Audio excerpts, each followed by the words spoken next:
ನೀವು ನೋಡ್ತಾ ಇದ್ದೀರಾ ರಿಪಬ್ಲಿಕ್ ಕನ್ನಡ. ನಾನು ನಾಗೇಂದ್ರ ಬಾಬು. ಪಾಪಿ ಪಾಕಿಸ್ತಾನಕ್ಕೆ ಭಾರತ ಶಾಕ್ ಮೇಲೆ ಶಾಕ್, ಶಾಕ್ ಮೇಲೆ ಶಾಕ್ ಅನ್ನ ಕೊಡ್ತಾ ಇದೆ. ಈಗ ಪಾಕ್ ನಟರ ಸೋಷಿಯಲ್ ಮೀಡಿಯಾ ಖಾತೆಯನ್ನ ಭಾರತದಲ್ಲಿ ಬ್ಯಾನ್ ಮಾಡಲಾಗಿದೆ. ನೋಡಿ, ಪಾಕ್ ನಟರಾದಂಥ ಹನಿಯಾ ಅಮೀರ್, ಮಹಿರಾ ಖಾನ್, ಅಲಿ ಜಫರ್, ಇಮ್ರಾನ್ ಅಬ್ಬಾಸ್ ಸೇರಿ ಹಲವರ ಖಾತೆಯನ್ನ ಬ್ಯಾನ್ ಮಾಡಿದೆ. ಪಾಕ್ ಪ್ರಚಾರ ಮಾಡ್ತಾ ಇದ್ದ ಹಿನ್ನೆಲೆ ಅವರ ಖಾತೆಯನ್ನ ಇಂಡಿಯಾದಿಂದ ಬ್ಯಾನ್ ಮಾಡಲಾಗಿದೆ. ಕೆಲ ಕ್ರಿಕೆಟಿಗರ ಖಾತೆಯನ್ನ ಕೂಡ ಬ್ಯಾನ್ ಮಾಡಿದೆ ಅನ್ನೋ ಮಾಹಿತಿ ಸಿಗ್ತಾ ಇದೆ. ಮೊನ್ನೆ ಅಷ್ಟೇ ಭಾರತ ಕೊಟ್ಟಂತ ಶಾಕ್ಗೆ ಪಾಕಿಸ್ತಾನದ ಕೆಲ ಯೂಟ್ಯೂಬರ್ಗಳು ಇವತ್ತೂ ಕೂಡ ಸಫರ್ ಪಡ್ತಿದ್ದಾರೆ. ಕೆಲ ಯೂಟ್ಯೂಬ್ ಚಾನೆಲ್ಗಳನ್ನ, ಕೆಲವೊಂದಷ್ಟು ಸೋಷಿಯಲ್ ಮೀಡಿಯಾಗಳನ್ನ ಭಾರತದಲ್ಲಿ ಬ್ಯಾನ್ ಮಾಡಿ ಸರ್ಕಾರ ಆದೇಶವನ್ನ ಹೊರಡಿಸಿತ್ತು. ಈಗ ನೆಕ್ಸ್ಟ್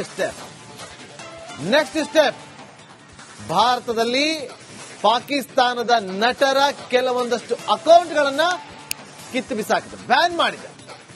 ಅಷ್ಟೇ ಅಲ್ಲ, ಕೆಲ ಕ್ರಿಕೆಟಿಗರ ಖಾತೆಯನ್ನ ಕೂಡ ಭಾರತದಲ್ಲಿ ಸಿಗೋದಿಲ್ಲ. ಭಾರತದಲ್ಲಿ ಅದನ್ನು ಕೂಡ ಬ್ಯಾನ್ ಮಾಡಲಾಗಿದೆ. ಕಂಪ್ಲೀಟ್ ಶಾಕ್ ಮೇಲೆ ಶಾಕ್ ಅನ್ನು ಕೊಡುವಂತ ಕೆಲಸಗಳಾಗ್ತಾ ಇದೆ. ಕಂಪ್ಲೀಟ್ ಯಾವ ರೀತಿಯಾಗಿ ಅಂತಂದ್ರೆ ಮೆಂಟಲಿ ಹುಚ್ಚರಾಗಬೇಕು, ಹುಚ್ಚು ನಾಯಿ ಕರೆದೋ ತರ ಬಿಹೇವ್ ಮಾಡಬೇಕು. ಆ ಪರಿಸ್ಥಿತಿಗೆ ಭಾರತ ತಳ್ಳೋದು ಬಹಳ ದೂರ ಏನಿಲ್ಲ ವೀಕ್ಷಕರೇ. ನಮ್ಮ ಭಾರತೀಯ ನಾಗರಿಕರನ್ನ ಬಲಿ ಪಡಿತೀರಾ ನೀವು. ತಗೊಳ್ಳಿ ಗಿಫ್ಟ್ ಮೇಲೆ ಗಿಫ್ಟ್, ನಿಮ್ಗೆ ಗಿಫ್ಟ್ ಮೇಲೆ ಗಿಫ್ಟ್, ಶಾಕ್ ಮೇಲೆ ಶಾಕ್ ತಗೊಳ್ಳಿ. ನನ್ನ ಇಬ್ಬರು ಸಹೋದ್ಯೋಗಿಗಳಾದಂಥ ರಂಜಿತ್ ಶಿರ್ಯಾರ್ ಹಾಗೆ ಅಭಿಷೇಕ್ ಇಬ್ರು ಕೂಡ ನೇರ ಸಂಪರ್ಕದಲ್ಲಿದ್ದಾರೆ. ಜಮ್ಮುವಿನಲ್ಲಿ ಜವಾಹರ್ ನಗರ ಅಭಿಷೇಕ್ ಇದ್ದಾರೆ, ಶ್ರೀನಗರ ರಂಜಿತ್ ಲೈವ್ ನಲ್ಲಿ ಜಾಯ್ನ್ ಆಗಿದ್ದಾರೆ. ಅಭಿಷೇಕ್ ಬಳಿ ಹೋಗ್ತಾರೆ. ಅಭಿಷೇಕ್, ಶಾಕ್ ಮೇಲೆ ಶಾಕ್ ಕೊಡ್ತಾ ಇದೆ ಭಾರತ ಪಾಕಿಸ್ತಾನಕ್ಕೆ. ಮಾಹಿತಿ ಏನು ಕೊಡ್ತೀರಿ?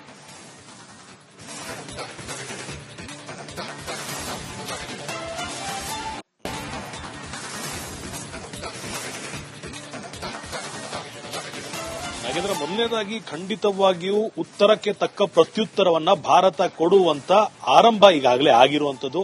ಕಳೆದ ಅನೇಕ ದಿನಗಳಿಂದ ರಾಜತಾಂತ್ರಿಕ ನಡೆಯಲ್ಲಿ ತೆಗೆದುಕೊಳ್ಬೇಕಾದಂತಹ ಕ್ರಮಗಳನ್ನ ಪ್ರಧಾನಿರವರಾಗಿರ್ಬೋದು, ಅವರ ಸಂಪುಟ ಆಗಿರ್ಬೋದು ತಗೊಂಡಿರೋದನ್ನ ನಾವು ನೋಡ್ತಾ ಇದೀವಿ. ಈಗ ಒಂದಿಷ್ಟು ಅಜೆಂಡಾವನ್ನ ಸ್ಪ್ರೆಡ್ ಮಾಡೋದಕ್ಕೆ ಅಂತಾನೆ ಒಂದಿಷ್ಟು ಜನರು ಇದ್ದೇ ಇರ್ತಾರೆ. ಹೌದು, ಅವರಿಗೆ ದೇಶ ಪ್ರೇಮ, ಆದ್ರೆ ನಮ್ಮ ದೇಶದಲ್ಲಿ ಅವರ ದೇಶ ಪ್ರೇಮ ಮೆರೆಯೋದು ಬೇಡ ಅನ್ನೋ ಒಂದು ಕಾರಣದಿಂದಾಗಿ ಪಾಕ್ನ ನಟರಿರ್ಬೋದು, ಕ್ರಿಕೆಟಿಗರಿರ್ಬೋದು, ಕೇವಲ 4-5 ಜನ ಅಲ್ಲ, ಸುಮಾರು 10ರಿಂದ 15 ಜನರ ಪಾಕ್ ನಟರಾಗಿರ್ಬೋದು, ಕ್ರಿಕೆಟಿಗರಾಗಿರ್ಬೋದು, ಎರಡೂ ಆಗಿರ್ಬೋದು, ಈ 2-3 ಖಾತೆಗಳಿಗೆ ಸೇರಿದಂತ ಅಷ್ಟು ವ್ಯಕ್ತಿಗಳ ಸಾಮಾಜಿಕ ಜಾಲತಾಣಗಳು ಯಾವ್ದು ಅಂತ ಹೇಳೋದಕ್ಕಿಂತ ಟ್ವಿಟರ್ ಇರ್ಬೋದು, ಫೇಸ್ಬುಕ್ ಇರ್ಬೋದು, ಇನ್ಸ್ಟಾಗ್ರಾಮ್ ಇರ್ಬೋದು, ಯೂಟ್ಯೂಬ್, ಪ್ರತಿಯೊಂದು ಸಾಮಾಜಿಕ ಜಾಲತಾಣದಲ್ಲಿ ಅವರನ್ನ ಭಾರತದಲ್ಲಿ ತಮ್ಮ ಅಜೆಂಡಾವನ್ನ ಸ್ಪ್ರೆಡ್ ಮಾಡದೇ ಇರುವಂತ ರೀತಿ ನಿರ್ಬಂಧವನ್ನ ಈಗ ಹೇರಲಾಗಿರುವಂತದ್ದು.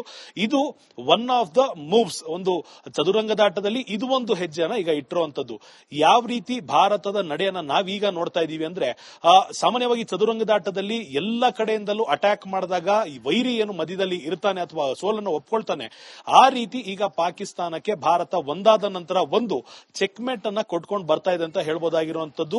ಯುದ್ಧಕ್ಕೆ ಸನ್ನದ್ಧರಾಗಿ ಅನ್ನೋದಕ್ಕೂ ಮೊದಲು ಬೇರೆ ಬೇರೆ ರೀತಿಯಲ್ಲಿ ಎಲ್ಲಿಗೆ ಲಗಾಮನ್ನ ಹಾಕಬಹುದು, ಆ ಒಂದು ಲಗಾಮು ಈಗ ಭಾರತ ಸರ್ಕಾರ ಪಾಕಿಸ್ತಾನ ನಟರಾಗಿರ್ಬೋದು, ಕ್ರಿಕೆಟಿಗರಾಗಿರ್ಬೋದು, ಅಲ್ಲಿನ ಸೇನೆಯವರಾಗಿರ್ಬೋದು, ಪ್ರತಿಯೊಬ್ಬರಿಗೂ ಕೂಡ ಇಂಡೈರೆಕ್ಟ್ ಆದಂತ ಡೈರೆಕ್ಟ್ ಸಂದೇಶವನ್ನ ಕೊಟ್ಕೊಂಡ್ ಬಂದಿರುವಂತದ್ದು. ಸೊ ಇಲ್ಲಿಗೆ ಇದು ಇವತ್ತಿನ ಒಂದು ನಡೆಯನ್ನು ಯಾರು ತಮ್ಮ ದೇಶದ ಅಂದ್ರೆ ಪಾಕಿಸ್ತಾನದ ಅಜೆಂಡಾವನ್ನ ಭಾರತಕ್ಕೆ ರವಾನೆ ಮಾಡ್ತಿದ್ರು, ಇಲ್ಲಿರುವಂತ ಒಂದಿಷ್ಟು ಮುಸಲ್ಮಾನರನ್ನ ಉತ್ತೇಜನ ನೀಡ್ತಿದ್ರು, ಬನ್ನಿ ಅಟ್ಯಾಕ್ ಮಾಡಿ ಅನ್ನೋ ರೀತಿಯಲ್ಲಿ ಇರ್ಬೋದು, ಅಥವಾ ಕಾಶ್ಮೀರ ನಮ್ದು ಅನ್ನೋದಿರ್ಬೋದು, ಇಂತಹ ಅಜೆಂಡಾವನ್ನ ಇನ್ನ ಸ್ಪ್ರೆಡ್ ಮಾಡೋದಕ್ಕೆ ಬೇಡ ಅನ್ನೊಂದು ಕಾರಣದಿಂದಾಗಿ ಈ ಒಂದು ಹೆಜ್ಜೆಯನ್ನ ಈ ಸದ್ಯದ ಮಟ್ಟಿಗೆ ಇಟ್ಟಿರುವಂತದ್ದು. ಇದು ತುಂಬಾ ದೊಡ್ಡ ಹೆಜ್ಜೆ ಅನ್ನೋದಕ್ಕಿಂತ ಇದಕ್ಕಿಂತ ಅತ್ಯುನ್ನತವಾದ ಹೆಜ್ಜೆಗಳನ್ನ ಸರ್ಕಾರ ತಗೊಳುತ್ತೆ ಅನ್ನೋದನ್ನ ನಾವು ಮರಿಬಾರ್ದು. ನಾಗೇಂದ್ರ ಬಾಬು. ಓಕೆ, ಹಾಗೆ ಸಂಪರ್ಕದಲ್ಲಿ ಅಭಿಷೇಕ್, ಮತ್ತೆ ನಿಮ್ಮನ್ನ ಸಂಪರ್ಕ ಮಾಡ್ತೀನಿ. ಮತ್ತೊಂದು ಕಡೆ ರಂಜಿತ್ ಕೂಡ. ನೀವು ನೋಡ್ತಾ ಇದ್ದೀರಾ ರಿಪಬ್ಲಿಕ್ ಕನ್ನಡ, ನಾನು ನಾಗೇಂದ್ರ ಬಾಬು. ಪಾಪಿ ಪಾಕಿಸ್ತಾನಕ್ಕೆ ಭಾರತ ಶಾಕ್ ಮೇಲೆ ಶಾಕ್ ಅನ್ನ ಕೊಡ್ತಾ ಇದೆ. ಈಗ ಪಾಕ್ ನಟರ ಸೋಷಿಯಲ್ ಮೀಡಿಯಾ ಖಾತೆಯನ್ನ ಭಾರತದಲ್ಲಿ ಬ್ಯಾನ್ ಮಾಡಲಾಗಿದೆ. ನೋಡಿ, ಪಾಕ್ ನಟರಾದಂಥ ಹನಿಯಾ ಅಮೀರ್, ಮಹಿರಾ ಖಾನ್, ಅಲಿ ಜಫರ್, ಇಮ್ರಾನ್ ಅಬ್ಬಾಸ್ ಸೇರಿ ಹಲವರ ಖಾತೆಯನ್ನ ಬ್ಯಾನ್ ಮಾಡಿದೆ. ಪಾಕ್ ಪ್ರಚಾರ ಮಾಡ್ತಾ ಇದ್ದ ಹಿನ್ನೆಲೆ ಅವರ ಖಾತೆಯನ್ನ ಇಂಡಿಯಾದಿಂದ ಬ್ಯಾನ್ ಮಾಡಲಾಗಿದೆ. ಕೆಲ ಕ್ರಿಕೆಟಿಗರ ಖಾತೆಯನ್ನ ಕೂಡ ಬ್ಯಾನ್ ಮಾಡಿದೆ ಅನ್ನೋ ಮಾಹಿತಿ ಸಿಗ್ತಾ ಇದೆ. ಮೊನ್ನೆ ಅಷ್ಟೇ ಭಾರತ ಕೊಟ್ಟಂತ ಶಾಕ್ಗೆ ಪಾಕಿಸ್ತಾನದ ಕೆಲ ಯೂಟ್ಯೂಬರ್ಗಳು ಇವತ್ತೂ ಕೂಡ ಸಫರ್ ಪಡ್ತಿದ್ದಾರೆ. ಕೆಲ ಯೂಟ್ಯೂಬ್ ಚಾನೆಲ್ಗಳನ್ನ, ಕೆಲವೊಂದಷ್ಟು ಸೋಷಿಯಲ್ ಮೀಡಿಯಾಗಳನ್ನ ಭಾರತದಲ್ಲಿ ಬ್ಯಾನ್ ಮಾಡಿ ಸರ್ಕಾರ ಆದೇಶವನ್ನ ಹೊರಡಿಸಿತ್ತು. ಈಗ ನೆಕ್ಸ್ಟ್ ಸ್ಟೆಪ್ ಭಾರತದಲ್ಲಿ ಪಾಕಿಸ್ತಾನದ ನಟರ ಕೆಲವೊಂದಷ್ಟು ಅಕೌಂಟ್ಗಳನ್ನ ಕಿತ್ತು ಬಿಸಾಕಿದೆ, ಬ್ಯಾನ್ ಮಾಡಿದೆ. ಅಷ್ಟೇ ಅಲ್ಲ, ಕೆಲ ಕ್ರಿಕೆಟಿಗರ ಖಾತೆಯನ್ನು ಕೂಡ ಭಾರತದಲ್ಲಿ ಸಿಗೋದಿಲ್ಲ. ಭಾರತದಲ್ಲಿ ಅದನ್ನು ಕೂಡ ಬ್ಯಾನ್ ಮಾಡಲಾಗಿದೆ. ಕಂಪ್ಲೀಟ್ ಶಾಕ್ ಮೇಲೆ ಶಾಕ್ ಅನ್ನು ಕೊಡುವಂತ ಕೆಲಸಗಳಾಗ್ತಾ ಇದೆ. ಕಂಪ್ಲೀಟ್ ಯಾವ ರೀತಿಯಾಗಿ ಅಂತಂದ್ರೆ ಮೆಂಟಲಿ ಹುಚ್ಚರಾಗಬೇಕು, ಹುಚ್ಚು ನಾಯಿ ಕಳೆದೋ ತರ ಬಿಹೇವ್ ಮಾಡಬೇಕು. ಆ ಪರಿಸ್ಥಿತಿಗೆ ಭಾರತ ತಳ್ಳೋದು ಬಹಳ ದೂರ ಏನಿಲ್ಲ ವೀಕ್ಷಕರೇ. ನಮ್ಮ ಭಾರತೀಯ ನಾಗರಿಕರನ್ನ ಬಲಿ ಪಡಿತೀರಾ ನೀವು. ತಗೊಳ್ಳಿ ಗಿಫ್ಟ್ ಮೇಲೆ ಗಿಫ್ಟ್, ನಿಮ್ಗೆ ಗಿಫ್ಟ್ ಮೇಲೆ ಗಿಫ್ಟ್, ಶಾಕ್ ಮೇಲೆ ಶಾಕ್ ತಗೊಳ್ಳಿ. ನನ್ನ ಇಬ್ಬರು ಸಹೋದ್ಯೋಗಿಗಳಾದಂಥ ರಂಜಿತ್ ಶಿರ್ಯಾರ್ ಹಾಗೆ ಅಭಿಷೇಕ್ ಇಬ್ರು ಕೂಡ ನೇರ ಸಂಪರ್ಕದಲ್ಲಿದ್ದಾರೆ. ಜಮ್ಮುವಿನಲ್ಲಿ ಜವಾಹರ್ ನಗರ ಅಭಿಷೇಕ್ ಇದ್ದಾರೆ, ಶ್ರೀನಗರ ರಂಜಿತ್ ಲೈವ್ ನಲ್ಲಿ ಜಾಯ್ನ್ ಆಗಿದ್ದಾರೆ.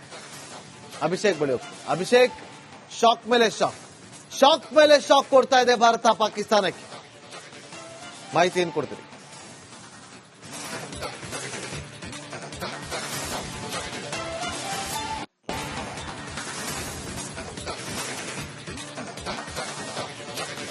ಹಾಗಾದ್ರೆ ಮೊದಲನೇದಾಗಿ ಖಂಡಿತವಾಗಿಯೂ ಉತ್ತರಕ್ಕೆ ತಕ್ಕ ಪ್ರತ್ಯುತ್ತರವನ್ನ ಭಾರತ ಕೊಡುವಂತ ಆರಂಭ ಈಗಾಗಲೇ ಆಗಿರುವಂತದ್ದು. ಕಳೆದ ಅನೇಕ ದಿನಗಳಿಂದ ರಾಜತಾಂತ್ರಿಕ ನಡೆಯಲ್ಲಿ ತೆಗೆದುಕೊಳ್ಬೇಕಾದಂತಹ ಕ್ರಮಗಳನ್ನ ಪ್ರಧಾನಿರವರಾಗಿರ್ಬೋದು, ಅವರ ಸಂಪುಟ ಆಗಿರ್ಬೋದು ತಗೊಂಡಿರೋದನ್ನ ನಾವು ನೋಡ್ತಾ ಇದೀವಿ. ಈಗ ಒಂದಿಷ್ಟು ಅಜೆಂಡಾವನ್ನ ಸ್ಪ್ರೆಡ್ ಮಾಡೋದಕ್ಕೆ ಅಂತಾನೆ ಒಂದಿಷ್ಟು ಜನರು ಇದ್ದೇ ಇರ್ತಾರೆ. ಹೌದು, ಅವರಿಗೆ ದೇಶ ಪ್ರೇಮ, ಆದ್ರೆ ನಮ್ಮ ದೇಶದಲ್ಲಿ ಅವರ ದೇಶ ಪ್ರೇಮ ಮೆರೆಯೋದು ಬೇಡ ಅನ್ನೋ ಒಂದು ಕಾರಣದಿಂದಾಗಿ ಪಾಕ್ನ ನಟರಿರ್ಬೋದು, ಕ್ರಿಕೆಟಿಗರಿರ್ಬೋದು, ಕೇವಲ 4-5 ಜನ ಅಲ್ಲ, ಸುಮಾರು 10ರಿಂದ 15